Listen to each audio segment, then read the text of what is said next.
Assalamualaikum warahmatullahi wabarakatuh. Kita berjumpa lagi Bapak Ibu. Saya ingin menyapa teman-teman honorer nih Bapak Ibu ya, yang kemarin ikut seleksi di tahun 2024. Bagaimana kabar Bapak Ibu semua teman-teman? Mudah-mudahan dalam keadaan sehat walafiat, panjang umur, dimudahkan segala urusan. Amin. Izin kali ini Bapak Ibu, saya ingin berbagi informasi kembali nih Bapak Ibu. Ini informasi terbaru, tentu pemerintah daerah berlakukan outsourcing ya bagi honorer tak lulus seleksi P3K tahun 2024, dan berikut syaratnya. Bapak Ibu, sebelum nanti memberikan komentar di kolom komentar, memberikan tanggapan di kolom komentar, nanti dibiasakan Bapak Ibu ditonton dulu sampai selesai videonya supaya tidak gagal untuk memberikan komentar. Oke, nanti kita cari informasi ini seperti apa outsourcing yang akan diberlakukan di pemerintah daerah. Pertanyaan berikutnya adalah apakah semua wilayah, semua pemerintah daerah memberlakukan outsourcing ini? Nah, tentu nanti kita simak ya penjelasannya. Baik, silakan Bapak Ibu ya ditonton, disimak sampai selesai.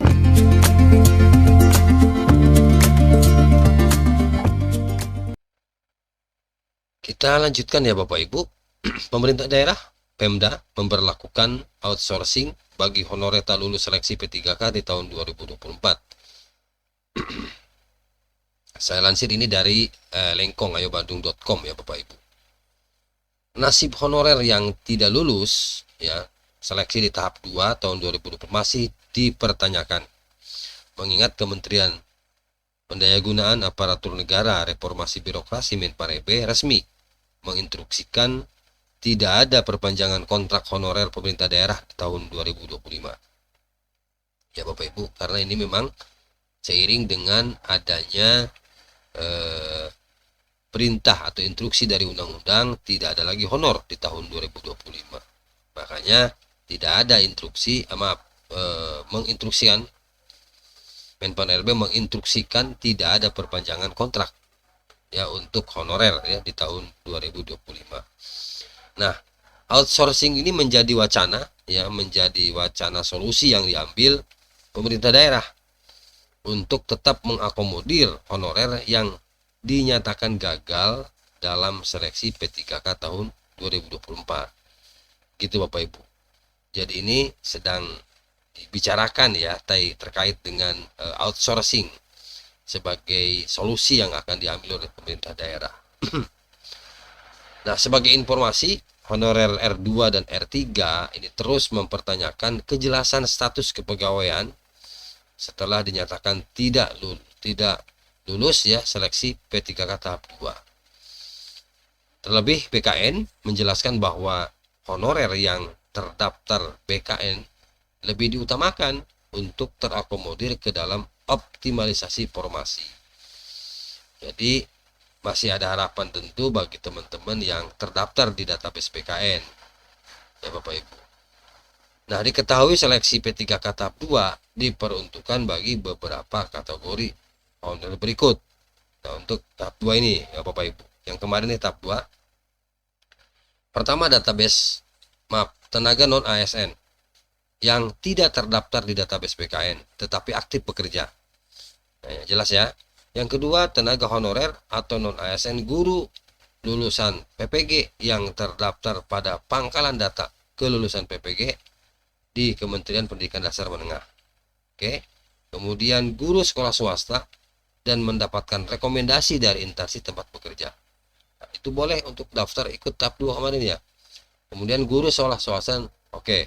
Jumlah pelamar seleksi tahap 2 berjumlah 263.397 honorer, dan nantinya jika berhasil lulus seluruh tahapan seleksi maka akan diangkat menjadi ASN paruh waktu.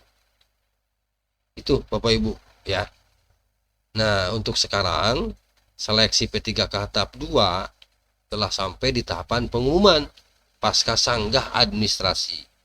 Bagi honorer yang lulus seleksi administrasi P3K maka akan lulus ke tahap seleksi kompetensi. Gitu ya Bapak Ibu. Nah, beberapa instansi pemerintah daerah Bapak Ibu telah memberlakukan sistem outsourcing ya untuk tetap mengakomodir honorer yang tidak lulus seleksi P3K tahap 2. Jadi ada beberapa daerah Bapak Ibu yang memberlakukan sistem outsourcing. Mengapa mereka memberlakukan ini? Karena untuk mengakomodir honorer yang tidak lulus seleksi di tahap 2. Contohnya apa Bapak Ibu di sini? Contohnya untuk pemerintah kota Tanjung Pinang, ya. Ini memiliki rencana untuk menerapkan skema outsourcing bagi tenaga honorer non database PKN yang tidak lulus seleksi di tahun 2024. Ya, kota Tanjung Pinang. Ya, dan pihak pemerintah daerah dalam hal ini sekdanya Jul Hidayat menjelaskan bahwa sistem outsourcing diberlakukan bagi honorer yang tidak memenuhi standar kelulusan administrasi. Gitu Bapak Ibu. Kemudian apalagi? Misalnya daerah yang mana lagi? Daerah Kabupaten Bangka Tengah, Provinsi Kepulauan Bangka Belitung, yang memberlakukan sistem outsourcing bagi honorer non database PKN. Itu Bapak Ibu ya. Jadi ini ternyata ada beberapa daerah yang memang memberlakukan sistem outsourcing dalam rangka tadi mengakomodir teman-teman yang tidak lolos seleksi administrasi P3K di tahun 2024. Gitu ya. Nah, Kepala Badan Kepegawaian dan Pengembangan Sumber Daya Manusia BKPSDM Bangka Tengah Risaldi Adhari menjelaskan bahwa sistem alih daya outsourcing nantinya akan dikelola langsung oleh unit kerja pengadaan barang dan jasa. Menurut Risaldi, persyaratan wajib agar honorer bisa terakomodir menjadi outsourcing atau tenaga alih daya adalah wajib memiliki NIB nomor induk berusaha yang diterbitkan oleh DPM PTK Bangka Tengah.